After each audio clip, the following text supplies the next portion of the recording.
Vous avez pas l'impression, comme moi, qu'on nous prend vraiment pour des... Le gros flip, après avoir vu un film d'horreur quand tu te couches.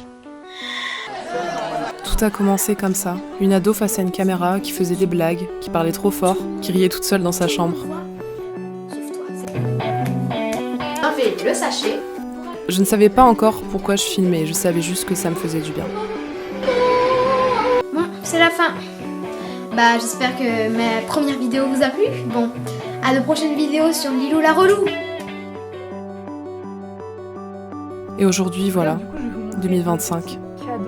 Cette année, j'ai perdu une relation, des repères. Et pour la première fois, j'ai raté des examens.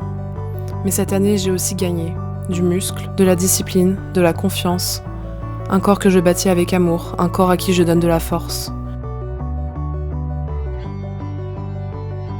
J'ai changé de tête, une permanente, des boucles.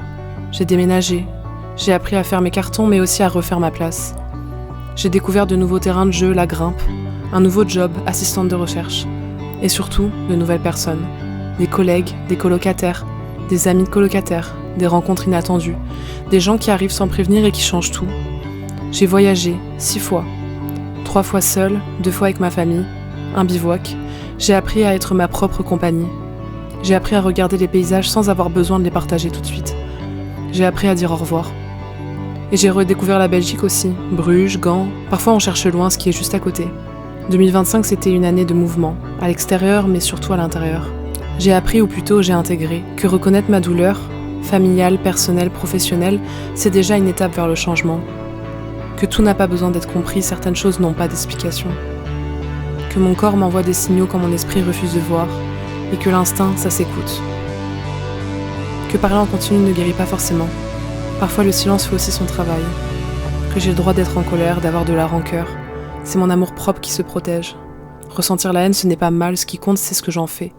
Et pardonner, ça commence à l'intérieur. Comprendre quelqu'un ne veut pas dire être d'accord avec lui.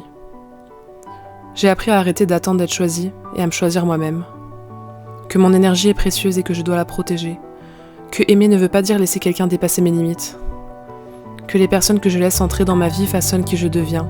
Alors je choisis mieux, avec plus de douceur et plus de limites. Que je ne peux pas construire de relations saines si je travaille sur moi uniquement pour ça. Je dois me choisir moi, pour moi. Que la guérison et la reconstruction passent aussi par la création. Que bouger mon corps, ça me sauve, danser, courir, sortir. Que tout est une question de timing, mais que je peux aussi choisir mon timing. Et que si je trouve un intérêt personnel à quelque chose, alors je peux y prendre plaisir, même dans un job étudiant. Cette année, j'ai appris à me reconstruire sans trop faire de bruit, à avancer même fatiguée, à tomber, à me relever autrement. Cette année, j'ai appris la résilience. Et aujourd'hui, cette vidéo, c'est un au revoir. Un au revoir à cette version de moi qui a grandi devant une caméra. À cette année bancale, intense, déroutante, à ces vlogs qui m'ont accompagnée quand ça allait, mais aussi quand ça n'allait pas. Parce qu'avant tout ça, il y avait une petite fille que son père filmait. Une petite fille qui ne savait pas encore que la caméra deviendrait un refuge. Alors merci 2025, pour les larmes, pour les rencontres, pour les départs, pour les renaissances, pour cette petite fille, pour cette Lilou qui rêvait de faire de sa vie un film, pour cette petite Lilou qui a soif d'aventure. Merci à ce garçon de m'avoir brisé le cœur en 1000 morceaux. Merci à toutes celles et ceux qui, sans le savoir, m'ont aidé à me réparer.